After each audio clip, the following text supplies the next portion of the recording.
Good morning, everyone. Let me know if you can hear me. Yes, sir. Thank you. Morning, sir. Good morning. Let's continue from yesterday. We have briefly looked at linear regression, that is, linear regression with a single variable. And we had done a basic computation of coefficient of B0 and B1. B0 is the intercept, B1 is the slope. And as I said, using your mathematical expression, that is the least square method, which basically says minimize the error yi minus y hat I, sum of also the square. Basically, the actual value of y minus predicted value of y, square those, sum all such values, and objective is to minimize. And minimize, we said, we like to find out in linear regression coefficient of B0 and B1. So in that equation, minimizing sum of sigma yi minus y hat square, and you know y hat I can be given as B0 plus B1 x observation, because y hat is determined from x observation. So y hat I would be B0 plus B1 xi. Now we need to minimize this, and coefficients are B0 and B1. So if we differentiate it, partial derivative with respect to B1, set it to 0, you'll be able to get a value of B1.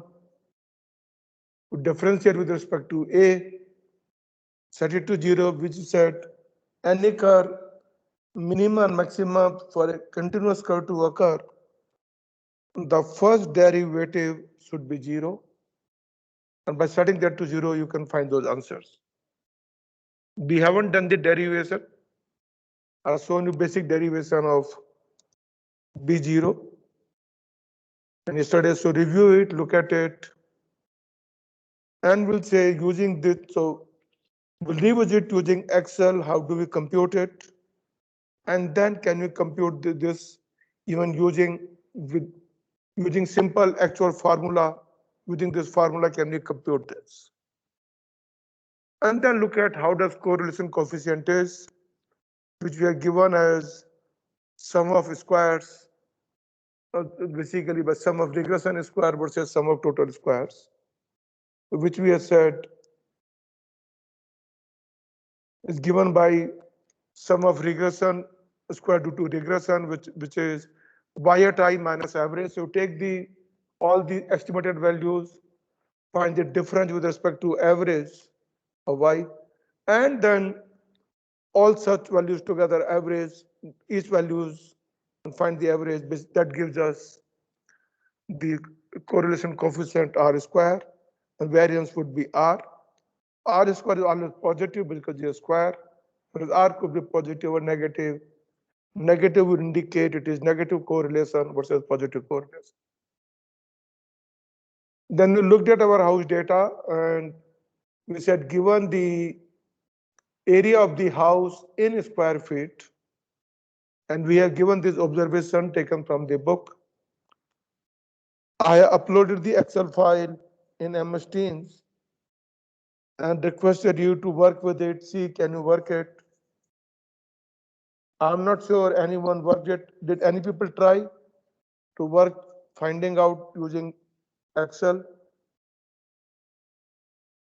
I suggest you try it out. So let me again repeat and show you how we can compute, given the data, how we can find our B0, B1, the regression coefficient using Excel built-in support analysis tools. And then we will also see using basic computation of whatever formula we had basically used.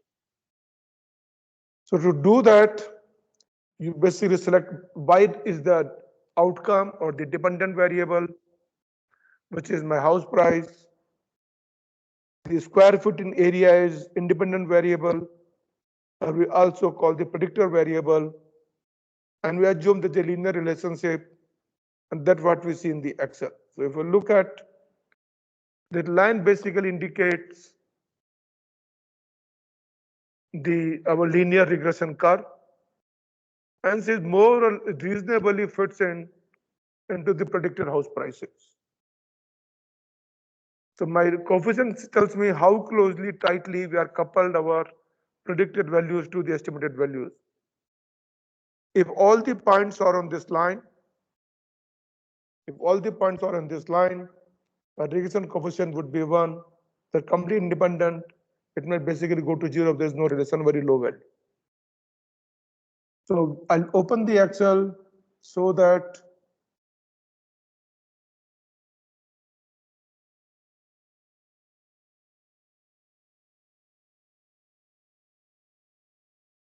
housing sales data, let's open the housing sales data. Let me remove all this.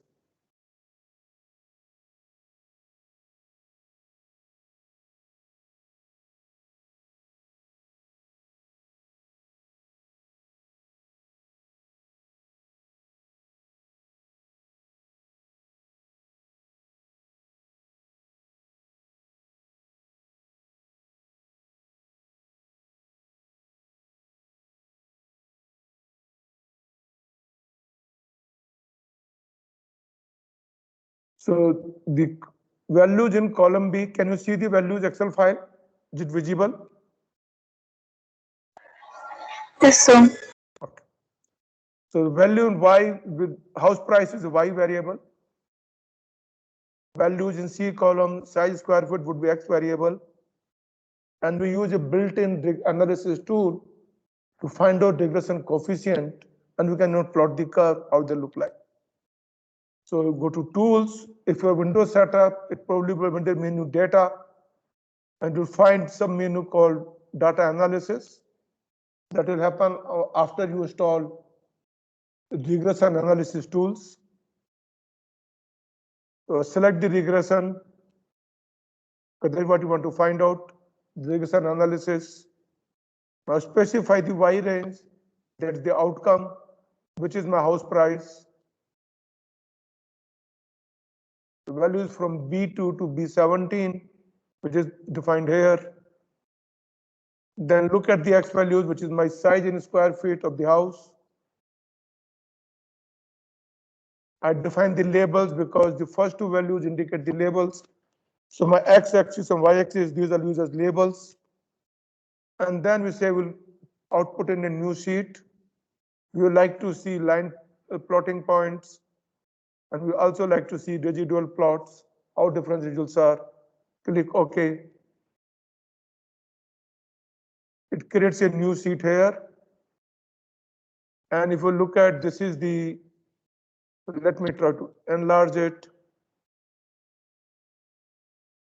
Maybe I'll change the range because so that you can see very clearly.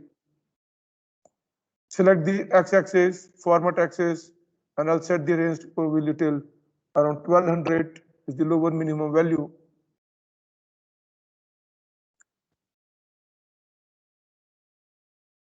And similarly, Y minimum value would be around, let's say, 120K, so that you can much better see.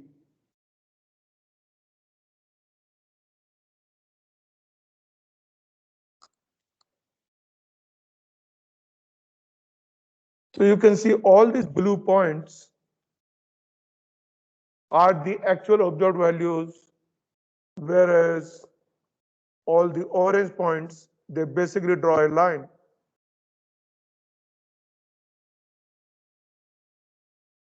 I can put in a line chart.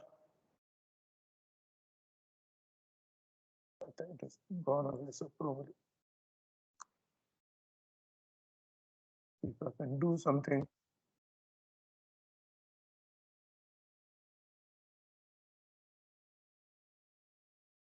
So the what, and now this, so this is the, if you can see the orange points makes a straight line. whereas my blue points are basically the actual values, and there's a difference. You want to see how much my differences are? That is what you see in the residual plot. Let me bring it down somewhere. This is the residual plot. And you can see these are the basically the x-axis is house in square feet, y-axis is the range, difference between actual value and the predicted value by the graph, and that shows you the difference. Now looking at the correlation coefficient,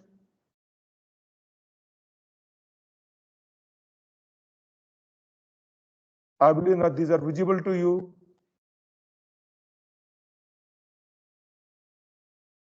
If you look at my R square is 0.794 and R variance is 0.89. Any value greater than 0.75 is R square, 0.7 considered good.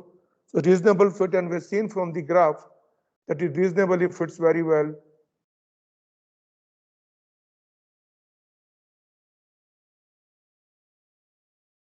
Maybe we did it to the, it fits very well, and these are our interest is to find regression coefficients. So correlation coefficient and intercept B0 and B1. So this is the intercept, which is given as minus 54,191, and the slope is the second one, which is given as 139.48. So if I were to go back, so my intercept, because equation is y is equal to B0 plus B1, B0 is minus 54191, B1 is 13941, and we know X basically indicates my area of the house in squares, Y is my house price. So my equation, regression equation basically becomes house price is equal to 139.48 into the area of minus 54191. And that basically gives you a linear regression curve, a linear regression. It has a good enough correlation, but not so really so great. So can we do really better? And that is what we'll try to look at. Having done this, the coefficient correlation, can we improve upon this coefficient by introducing another variable? House price is not only determined by the total area of the house, it also gets impacted by the number of bedrooms the house has got. So assuming we get the data with number of rooms, which is shown here, can our prediction model become better? Now we have two independent variables. One is the area of the house in square feet. Other is the number of rooms. And then you have the house price. Now using these two, now with two independent variables, this basically falls into what is called multilinear regression, because we are doing multiple points. You can put another variable, another things that still remain multilinear regression. So now using multilinear regression, can we improve our prediction model? Can we get a much better fit? Because previously we have seen our fit was decent, but not so great. Can we get a much better fit? And let's look at what kind of regression coefficient we basically get. That means now in our predictor variables, which is independent variable, we have to not only include size in square feet, but also the number of rooms. But our outcome or the dependent variable is still remain the house price. So with the same Excel, we'll try to figure out and then see what kind of correlation coefficients we basically get.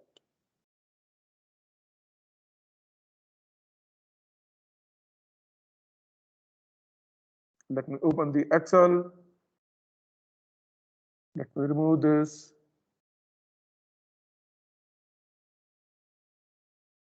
So I have the data with house price,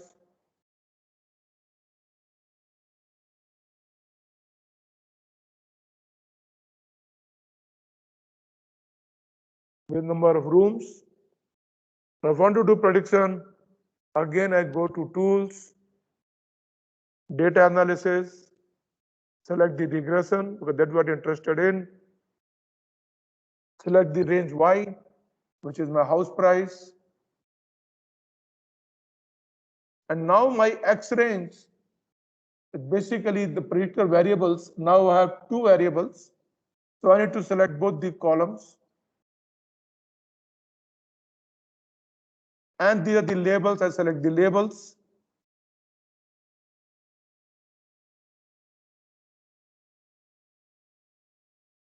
And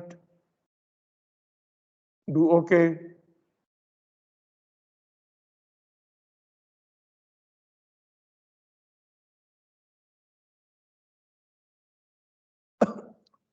You can see with respect to size, with respect to, but look at our correlation coefficient here.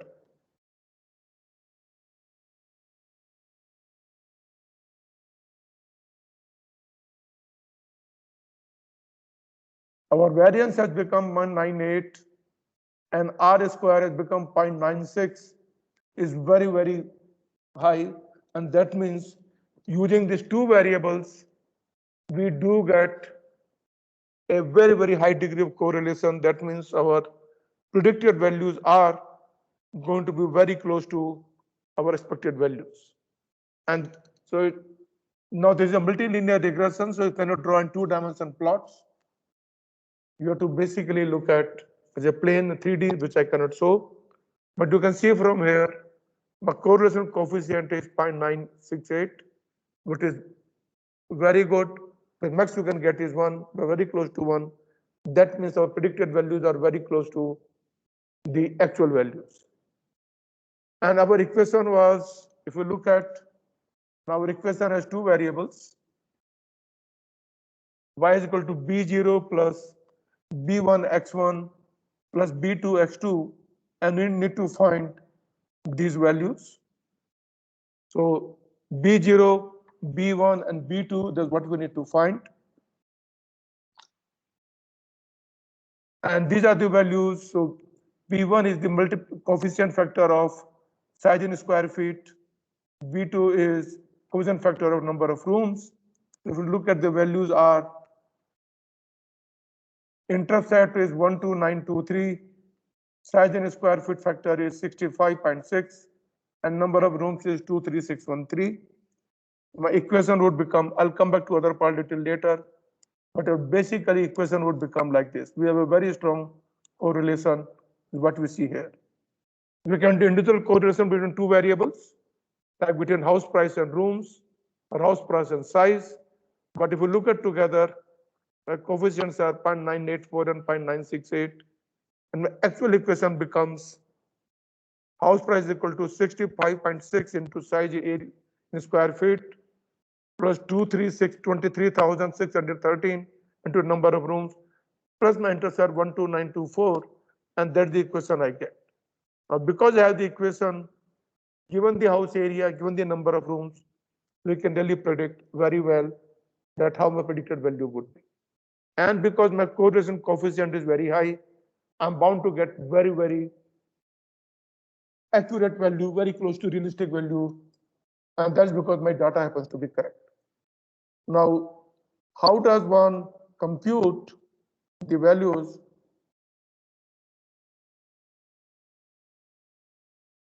If you look at, we would like to compute B0, B1, and B2.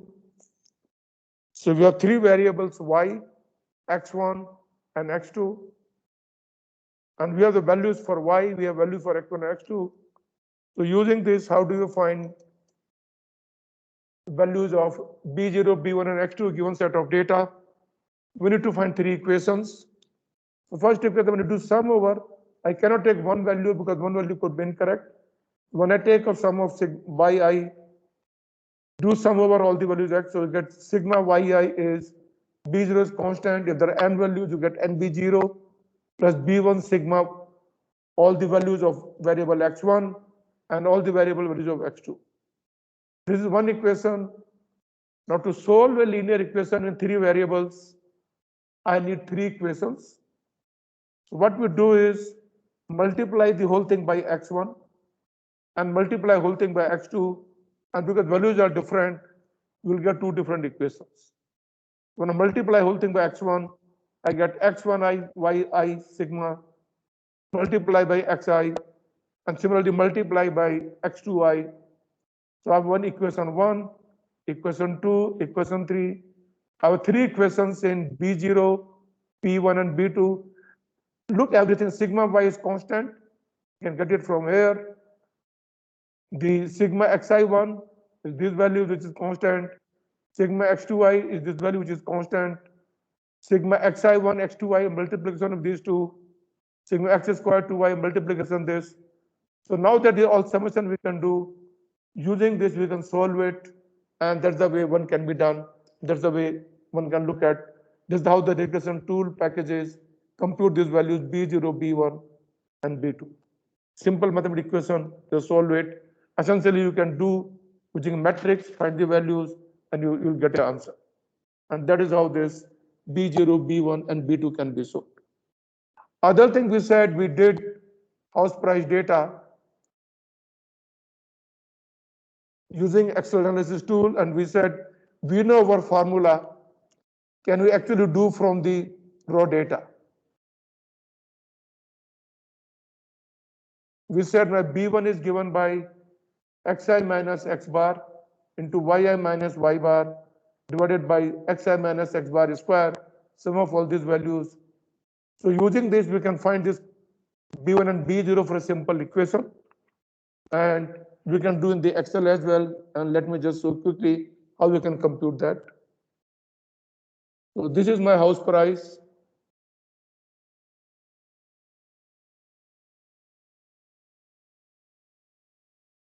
So column E gives me value of xi minus x bar.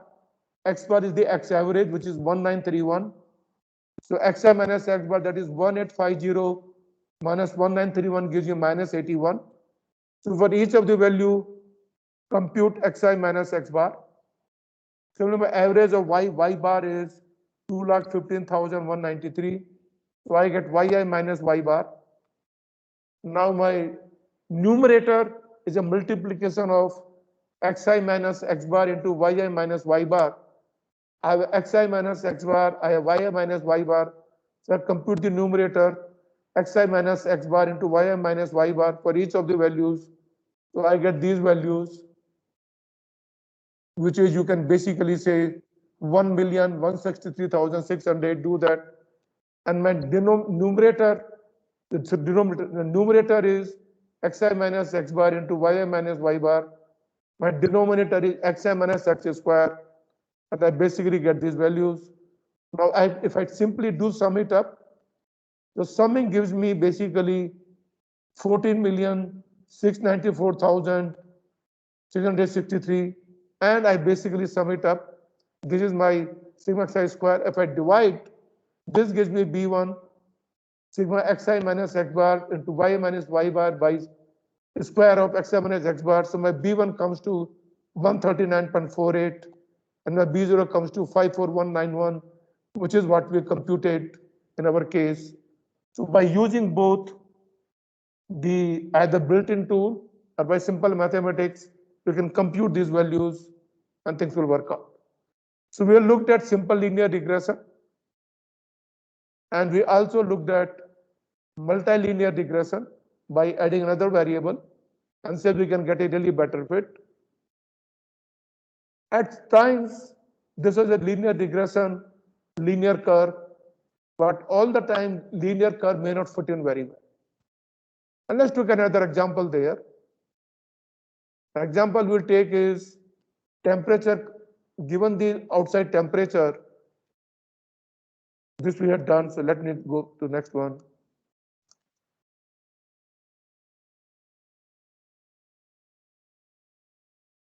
Given the outside temperature, what is the energy consumption?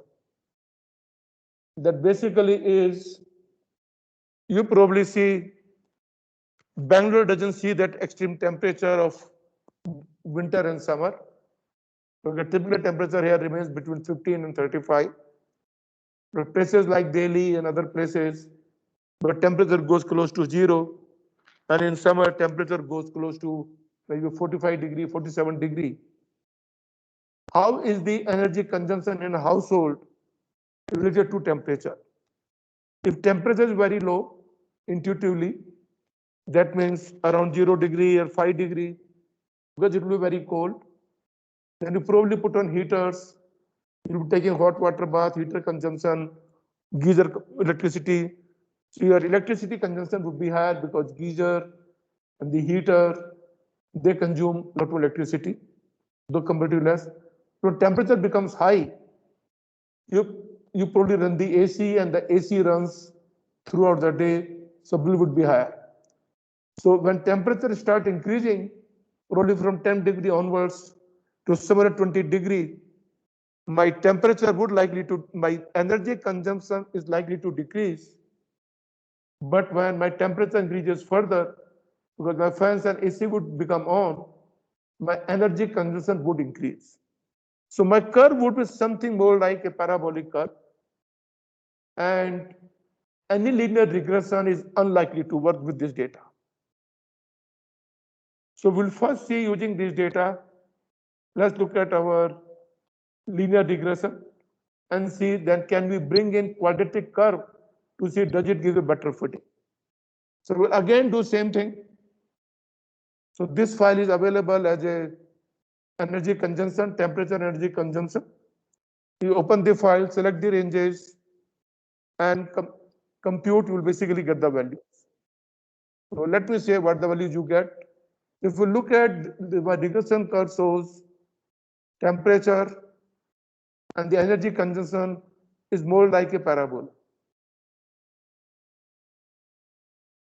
Now, what are my coefficients? I can look at the coefficient here.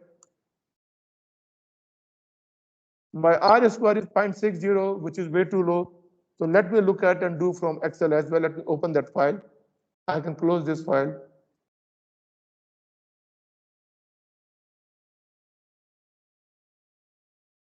Temperature energy conservation, the file is available.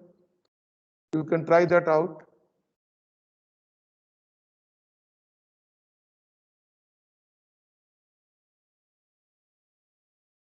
So first, we can look at the simple plot. I can say insert. I can do my scatter plot. And you can basically see my parabolic curve. So let me see if I can show you the range. I can maybe make a better range here.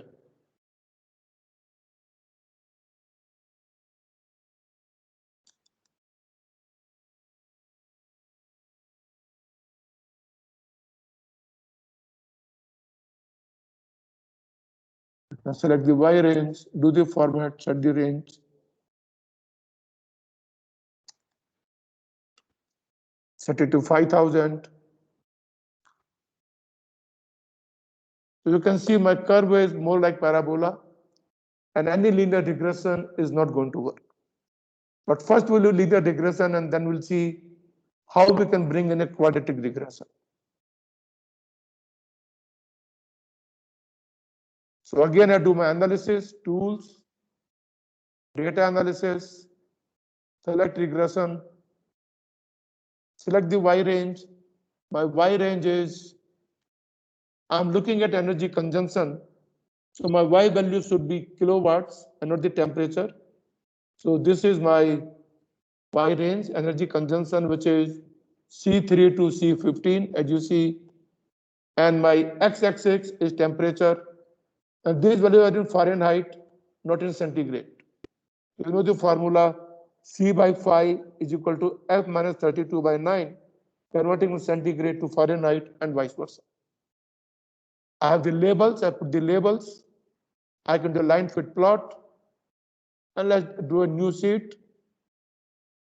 You see that curve.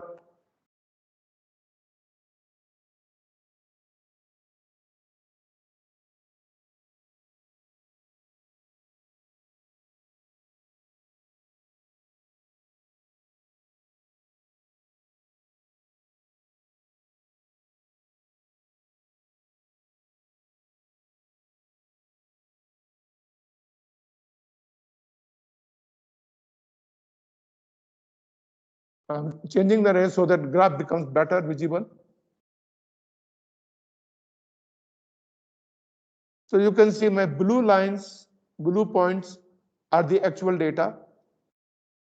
When temperature starts from about 45, 46 degree Fahrenheit, which is about, let's say, 5 degrees centigrade, and it's slowly going up, my energy consumption starts coming down. And then around 55, 60 degree Fahrenheit, it starts actually going up. So this is the actual data. Because I tried to just simple linear regression single curve, the orange covers basically shows me the straight line. And we can see that it is not a very, very great fit. We are using least square method. My error is high, is not very great fit. And that you can make out from the coefficients as well. If I were to change the, let's say, if you look at the coefficient, my R square is 0.60, basically telling it is not a very great fit. It is okay, but not a great fit.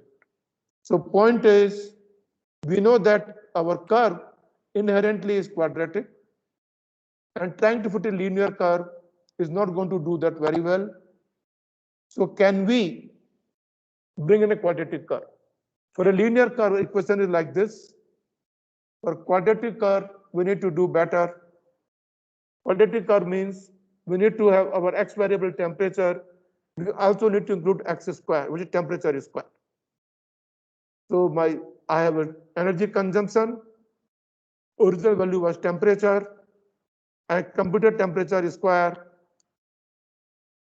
And then my equation would become y is equal to b0 plus b1x plus b2x square.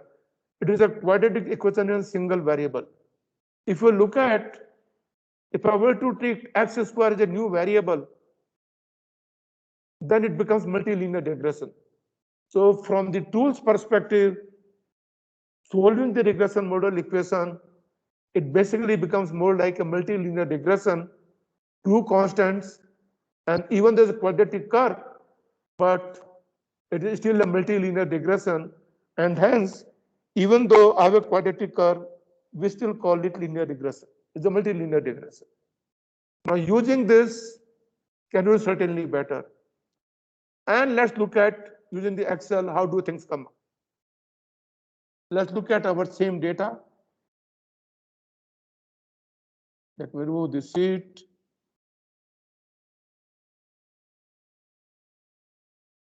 So this is my data which I got, temperature square, and the energy consumption. And now for two variables, temperature and temperature square.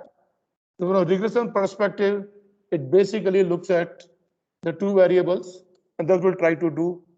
So let's try to, and we are using the square, and this becomes quadratic curve.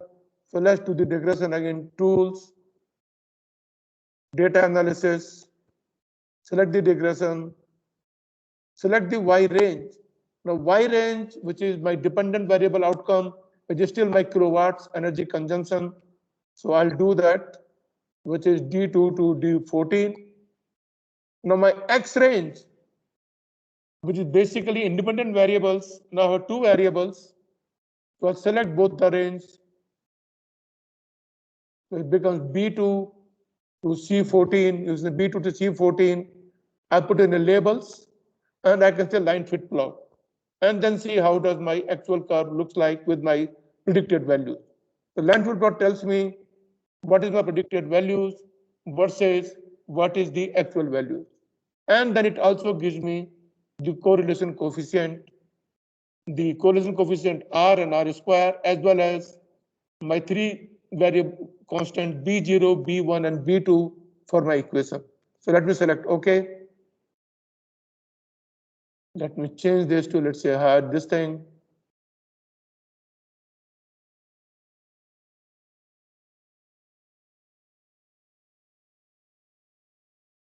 So if you look at now,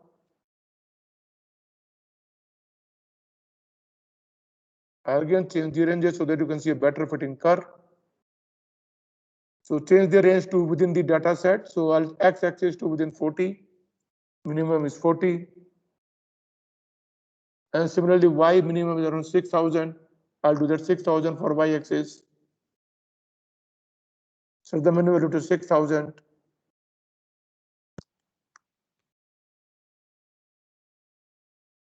Oh, no, I don't think it worked.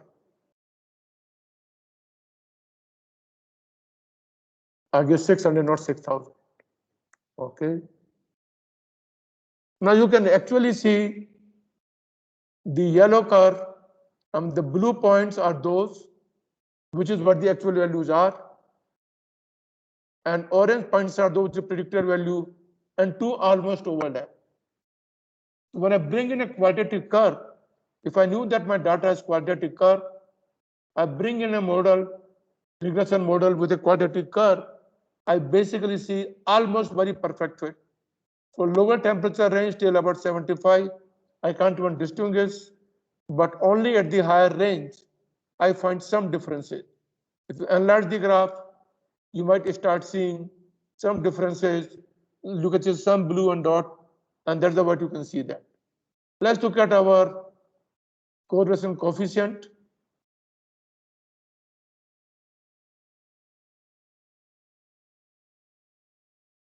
Our variance is 0.99 and R square is 0.984. It's very, very close to 1, indicates that I have a much better regression curve, which you can see visually as well. And what is my equation I get? My regression coefficient intercept B0 is 67,245. Coefficient of temperature, which is X, is minus 1911. And coefficient of temperature square, that's X square, is 15.87. So using that, I can draw my equation. So B0, B1, and B2, and the values I basically get is, if you look at 15.87 is temperature square, minus 9, this is B1. So B1 is minus 1911, B2 is 15.87, and B0 is 67245. So we got the equation. Now for any temperature, I can predict my consumption, how the consumption would be. And this correlation gives a very, very perfect great fit because our variance is 0.99 and correlation coefficient R square is 0.98, which is a very, very great fit. So if you know the data well, you'll be able to predict the right values. So that is one key thing which you need to really look at. The last topic we want to discuss in our regression is called logistic regression. It's a good resource for you that want to go through briefly. Takes you about 10 minutes of reading to understand how does logistic regression work. Our basic regression works with continuous variable, both independent, that is predictor variable, and dependent, both are continuous. But if you want to do some classification, outcome is, so rather than predicting marks based on preparation, your number of hours, your morning time study, studying alone, your material, classroom, YouTube, whatever number of different variables, I would like to know, am I pass or did I fail? I just want to get binary answer. So rather than getting actual marks, we would like our regression model to give us a classification rather than the regression numbers. And that is where logistic regression comes in. So basically what it does is it converts the dependent variable, which is continuous, to a binary classification. It could actually be a multi-valued classification, but most of the time we deal with binary valued classification. And because we done a classification, it basically becomes a decision model. And that essentially tells me, given my independent variables, which are continuous, I do get classified values, and that is what logistic regression. So examples would be, I would like to identify, given the input data, temperature, your blood count, your any other vital parameters, do you have a disease or don't have a disease? Or one way would be, if I'm measuring a temperature, My thermometer can tell me 98.1, 98.2 by equation based on my pulse factor, my other exposure outside. Or can I simply say logistic regression, do you have a fever, you don't have a fever?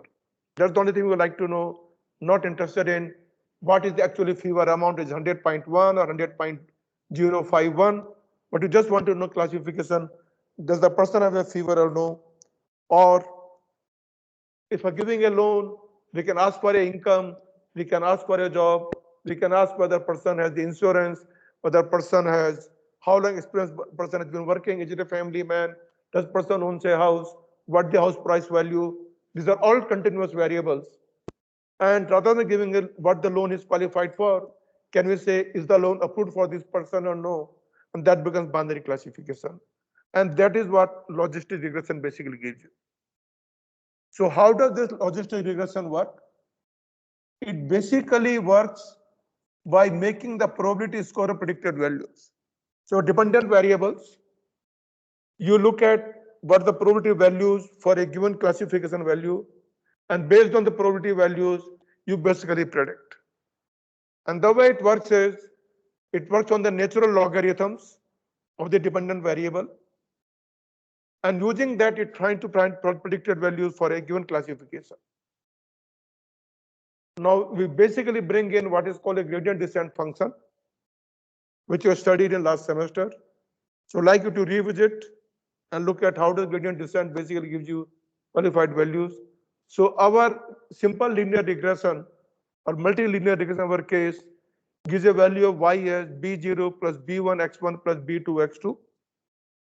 I want to convert to logistic regression. To define a formula, expected value of y is 1 upon 1 plus e raised to minus y. And since y is this, my value basically becomes this. Now, given this expression, what is the max value of EY and what can be the minimum value of EY? Anyone? Given this expression where we know x1 can take any values, x2 can take any values, what could be the minimum value of EY and what could be the maximum value of EY?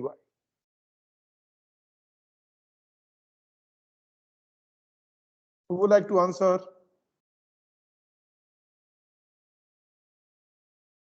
Akshita?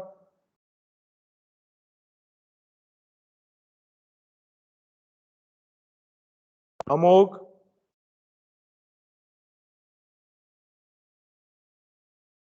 You studied that? Yes, sir. So what is the maximum value of EY and what would be the minimum value of EY?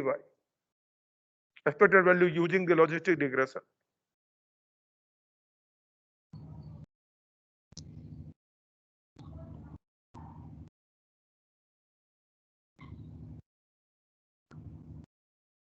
Sir, it should be 1 or 0. When it will be 1 and when it will be 0? 1, sir, when 1 plus whatever the value is there, it should all become 0, sir. So 1 by 1 is 1. No, so I have e raised to minus y. So when e raised to minus y becomes 0, it becomes 1. Yes. When would e raised to minus y become 0? We have the variables called x1 and x2. Yes, sir. So when would e raised to minus y become 0?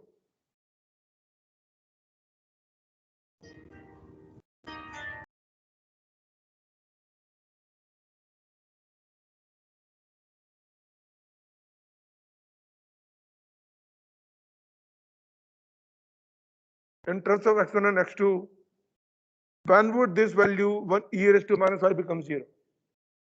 What happens when either x1 or x2 is very large or becomes infinity? When x1 or x2 becomes infinity, what would the value of e raised to minus y would approach?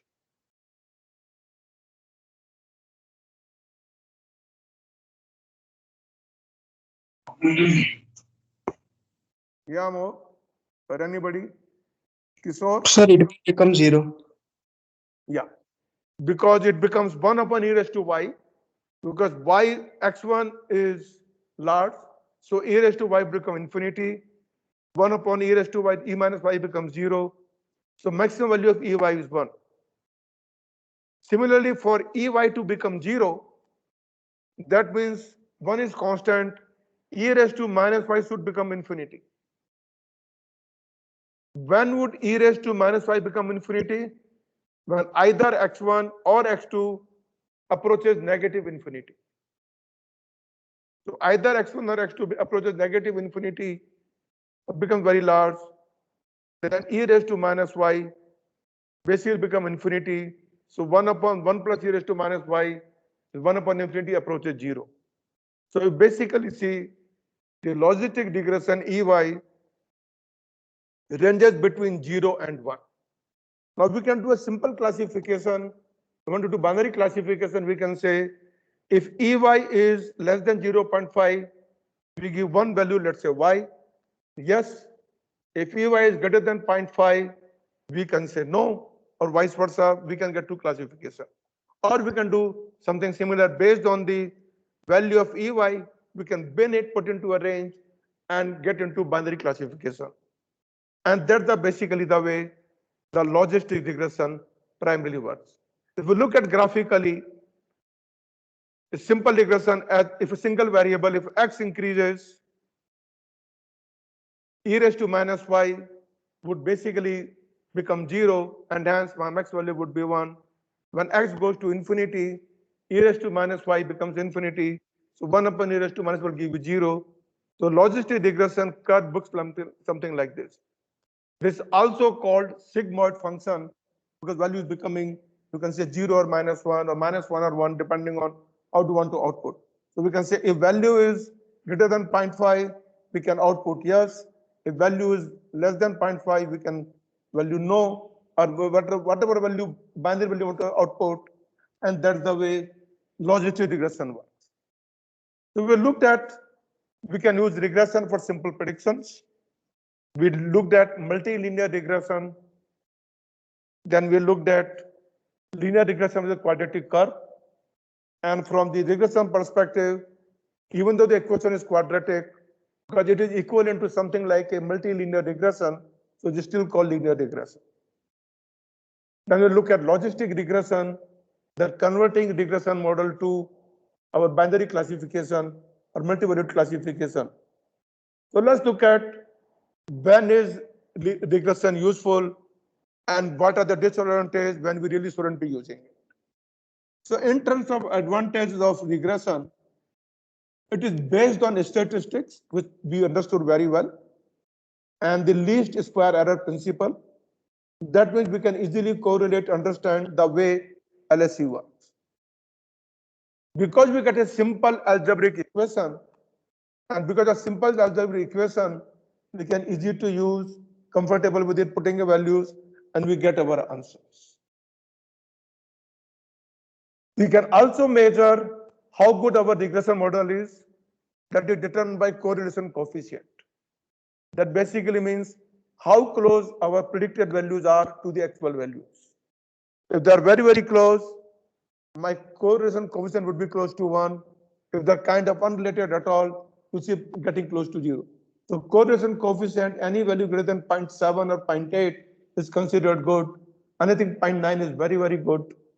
And then you get the constants of A and B.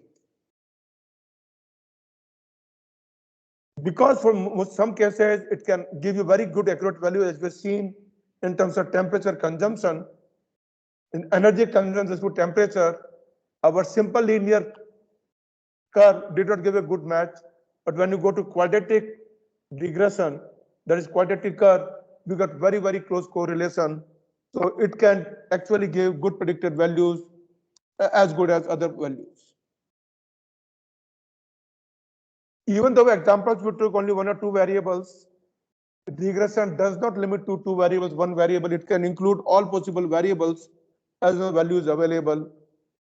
The other key benefit is most of these tools that are available for data mining, data analysis, and even basic tool like Excel or statistics tool like SPSS or Weka or anywhere, all such tools give you support for regression. So you can use that. You don't have to write any basic program to compute Using tools, you can do basic data analysis to compute the regression model. What are the disadvantages? Because each thing has pros and cons. Disadvantages, the key main disadvantage is if my data quality is bad, or data is an outlier, one outlier could simply completely kill my regression model. So to make sure that data we're working with is a good quality data, because bad quality data would give you bad regression model, my prediction would basically go for a toss and model would suffer. Second issue with regression model is it does not take care of collinearity problem. That basically means if there are independent variables and there's a correlation among them, my regression model cannot detect the correlation between independent variables.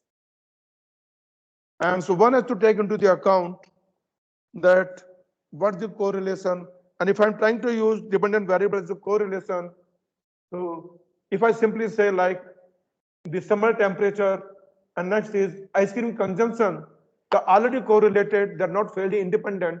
And if we're trying to build a regression model using summer temperature and ice cream correlation, I'm not going to get much better impact because one variable will dominate into others and we will not get the good model.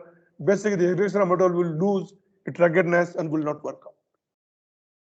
Other challenge with regression model is, though it can support large number of variables, but the more the variables, my equation will contain all those variables.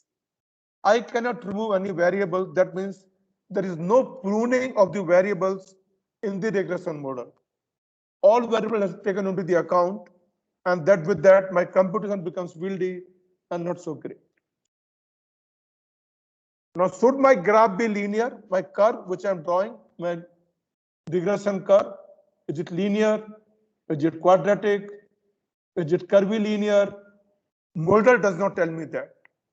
As a data analyst, I need to myself make a right guess what kind of data it is and plan that.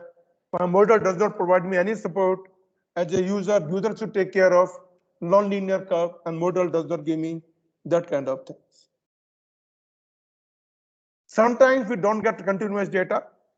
Sometimes we get only discrete data. And if we have nominal data, discrete data, regression model works only with continuous data. There's another drawback. Of course, there are models and mechanisms available to convert the nominal data or discrete data into continuous data, work with it. But underlyingly, regression model doesn't work with the discrete data. So this brings to the end of our regression. We looked at linear regression, multilinear regression. We look at polynomial curve, non-linear curve, or quadratic curve. We took different examples, primary two examples, the house price and the energy consumption. So I would say you look at yourself, play with the data, understand how things work. And if you want to convert regression into decision model, classification, we have support for logistic regression, we work with that. And that's how the regression works. So this brings to the end of our second chapter. And for logistic regression, we basically use technique of gradient descent, which is 1 upon 1 plus e raised to minus y to do classification. So with that, our chapter 2 or second chapter of the module 4 is over. So this brings to the end of our today's lecture.